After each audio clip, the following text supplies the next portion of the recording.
Todos recuerdan a Elías cayendo de rodillas, lo que no saben es que detrás de cámaras las cosas eran intensas. Un actor casi muere en un helicóptero, otro actor colapsó en la selva por beber agua del río, un actor casi muere por una trampa real y Oliver Stone obligó a su elenco a vivir la guerra, no a fingirla. Esta es la historia que Platón nunca contó. Stone escribió la historia en la sombra de la guerra. Meses después de volver de Vietnam en 1968, Oliver Stone empezó a volcar su trauma en un guión titulado Break. No era heroico ni patriótico. Era rabia pura. Seguía a un soldado desmoronándose moralmente en medio del caos, reflejo directo de lo que él mismo había vivido. Incluso envió el libreto a Jim Morrison con la esperanza de que lo protagonizara. Morrison murió antes de responder. Años después, cuando recuperaron sus pertenencias en París, el guión seguía entre sus cosas. Pero Hollywood no quería esa historia. Los estudios buscaban héroes, no soldados rotos. Durante casi 20 años, nadie quiso tocar el proyecto. Ni siquiera tras el impacto de Apocalypse Now o de Deer Hunter. Demasiado oscura. Demasiado real. Solo después de ganar el Oscar por Midnight Express y consolidar su carrera en los 80, Stone consiguió finalmente luz verde. Para entonces, habían pasado casi 2 décadas. Y la herida ya no era reciente. El Pentágono la consideró peligrosa. Cuando Oliver Stone intentó conseguir apoyo logístico para Platón, esperaba al menos acceso a equipo militar o asesoría técnica. La respuesta fue un no rotundo. No porque el guión fuera inexacto, sino porque era demasiado fiel a lo que había ocurrido. Drogas dentro de las filas, ejecuciones de civiles, tensiones raciales abiertas. Nada de eso encajaba con la imagen oficial del ejército. En reuniones privadas, la película fue descrita como peligrosa y perjudicial para la moral. Stone lo resumió años después sin suavizarlo: no querían la verdad. El entrenamiento no fue actuación. Fue supervivencia. Para Platón, Oliver Stone contrató a Dale Daí, veterano real de los marines, con una orden clara: romperlos.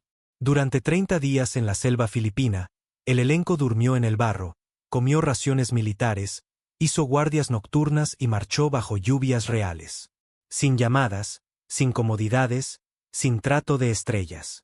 Daí llevaba el realismo al extremo. Ataque sorpresa con fogueo en plena madrugada. Presión constante.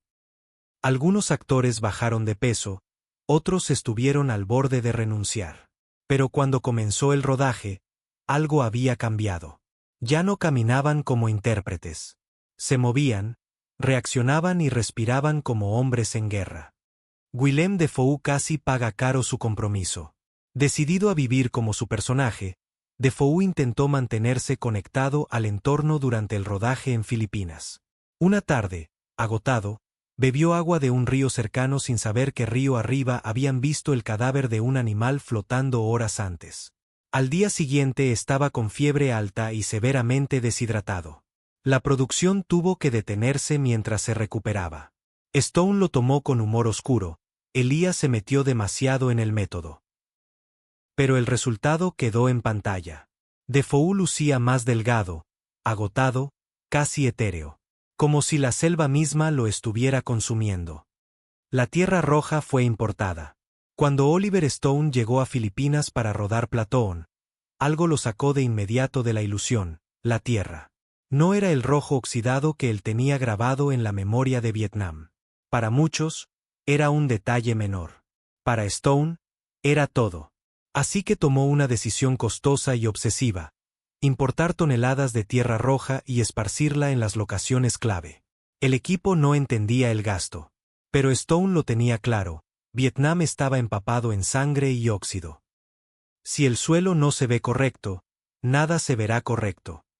Para él, incluso el color del barro tenía que contar la verdad. La película se iba a cancelar por un golpe de estado.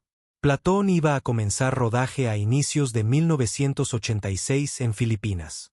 Pero días antes, estalló la revolución del poder popular. El régimen de Ferdinand Marcos cayó, hubo tanques en las calles y el aeropuerto cerró. La producción quedó congelada en medio de un país que cambiaba de gobierno. Durante una semana tensa, Oliver Stone y su equipo no sabían si la película moriría antes de nacer. Tuvieron que renegociar permisos militares con la nueva administración de Corazón Aquino mientras el clima político seguía inestable. Algunos actores consideraron irse. Stone no. Si paramos ahora, nunca la haremos, dijo. Para una historia sobre guerra y caos político, la realidad se adelantó al guión. Los cascos no eran utilería. Eran confesiones. Oliver Stone no quería soldados genéricos. Quería individuos. Así que les pidió a los actores que hicieran lo que muchos combatientes reales en Vietnam habían hecho: escribir mensajes personales en sus cascos.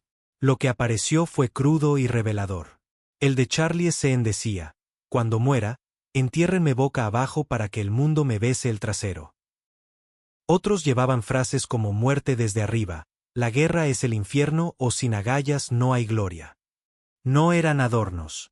Eran ventanas a la psicología del personaje. Esas palabras ayudaron a los actores a meterse en la mente de hombres jóvenes atrapados entre el miedo, la rabia y un humor negro necesario para sobrevivir. Convertir a Tom Berenger en Barnes tomaba horas. Cada mañana pasaba hasta 3 horas en maquillaje.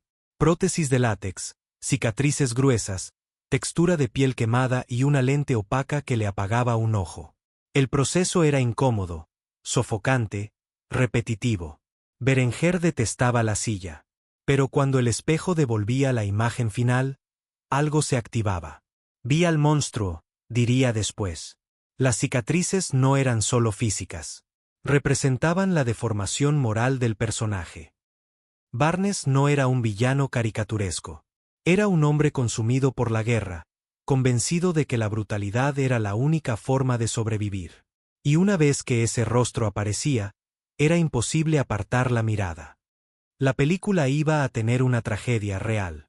Durante una escena de extracción en helicóptero, con el viento golpeando y la nave sacudiéndose, Charlie Sheen perdió el equilibrio cerca de la puerta abierta. Abajo, casi 10 metros de caída. Mientras el helicóptero se inclinaba, comenzó a deslizarse hacia el vacío. Kate David, sentado cerca, reaccionó sin pensarlo. Se lanzó, lo agarró del chaleco y lo arrastró de vuelta al interior. Nadie gritó. Nadie detuvo la toma. Muchos ni siquiera entendieron lo que acababa de pasar. Años después, Sheen lo dijo sin dramatismo: estaría muerto si no fuera por él. En pantalla, el personaje de David es firme, protector, silencioso. Fuera de cámara, también lo fue. Una de las tomas más icónicas se inspiró de una foto real. La muerte de Elías, cayendo en cámara lenta con los brazos abiertos mientras las balas lo atraviesan, se convirtió en un símbolo del cine bélico. Pero Oliver Stone no la imaginó de la nada. La tomó de un recuerdo real. En 1968, el periodista Art Greenspon captó la fotografía de un soldado estadounidense herido, con los brazos extendidos hacia el cielo en un gesto casi bíblico. Stone vio esa imagen cuando estaba en Vietnam. Se le quedó grabada. Años después, le pidió a Willem Dafoe que replicara esa postura con precisión. No era solo dramatismo visual. Era un homenaje. Un tributo silencioso a los hombres que murieron lejos de casa, con el barro como testigo y el cielo como único espectador. Los de la aldea no eran actores. Era gente real. En Platón, muchos de los aldeanos que aparecen durante la escena del asalto no eran intérpretes profesionales, sino habitantes de comunidades rurales filipinas contratados como extras. Su miedo en cámara no siempre era actuación. Muchos habían vivido años de tensión y violencia política durante el régimen de Marcos. La confusión que se ve en sus rostros tenía raíces reales. Durante el rodaje, el equipo notó a un niño que apenas podía seguir las indicaciones. Tenía cataratas severas. Su madre explicó que no podían pagar la cirugía. Sin hacer ruido, Kevin Dillon y Charlie Sheen cubrieron el costo del procedimiento. Oliver Stone diría después que, en medio de una película construida sobre la crueldad y la deshumanización, ese fue uno de los pocos momentos de auténtica compasión que presenció fuera de cámara. Los actores tuvieron que usar marihuana en el set, por realismo. Para recrear la atmósfera relajada y nebulosa de la tienda de los Heads, Oliver Stone permitió que algunos actores probaran marihuana durante los ensayos. Willem Dafoe admitiría después que varios realmente fumaron para entender el estado mental de los soldados en Vietnam. El problema fue simple: había que filmar. Cuando las cámaras comenzaron a rodar, el elenco estaba demasiado lento, disperso y riéndose para sostener la escena. La producción tuvo que detenerse hasta que todos recuperaran la concentración. Dafoe lo resumió con humor: no estábamos actuando colocados. Estábamos colocados e inútiles. La escena del búfalo fue un caos. En pantalla, Chris Taylor despierta y un búfalo lo observa en silencio. Es un momento casi poético. Pero detrás de cámara, el animal no tenía ninguna intención de colaborar. Se escapaba hacia la selva, se detenía a pastar o simplemente ignoraba las marcas del suelo. El equipo pasó horas persiguiéndolo y desenredando lianas de sus cuernos. Al final, para mantenerlo dentro del encuadre, los cuidadores ataron una de sus patas a un árbol fuera de cámara. Ni aún así se quedó quieto. Tiraba, se movía, alteraba el plano. Lo que en pantalla parece quietud simbólica, en la realidad fue puro caos controlado. La jungla no solo tensaba a los personajes, también a los actores. Durante un descanso del rodaje, Francesco Kim bromeaba mostrando un movimiento de artes marciales.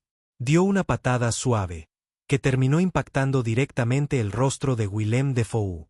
Dafoe, normalmente calmado, reaccionó al instante. Se lanzó sobre Kim, lo derribó y lo inmovilizó con una intensidad que sorprendió a todos. No era solo el golpe. Era el cansancio acumulado, la presión, el aislamiento, la selva metiéndose bajo la piel. Tom Berenger, John C.M.C. Hindley y el asesor militar Dale Dai tuvieron que intervenir para separarlos. La pelea duró segundos. Pero en el elenco quedó como prueba de algo evidente. Después de semanas viviendo como soldados, nadie estaba completamente en paz. La película iba a quebrar al reparto, y los hizo hermanos. En las últimas semanas, el elenco estaba agotado física y mentalmente. Lluvias monzónicas, infecciones, noches sin dormir, entrenamiento constante y presión psicológica diaria. Algunos admitirían después que lloraban en silencio al final del día. No por el guión, por el desgaste real. Pero algo cambió en medio del sufrimiento. La forma en que se miran en pantalla, cómo se cubren, cómo reaccionan ante el peligro, no se ensayó. Se formó en la jungla. Willem Dafoe lo resumió mejor: no estábamos fingiendo hermandad. La ganamos. Y muchos de ellos siguieron siendo amigos durante décadas.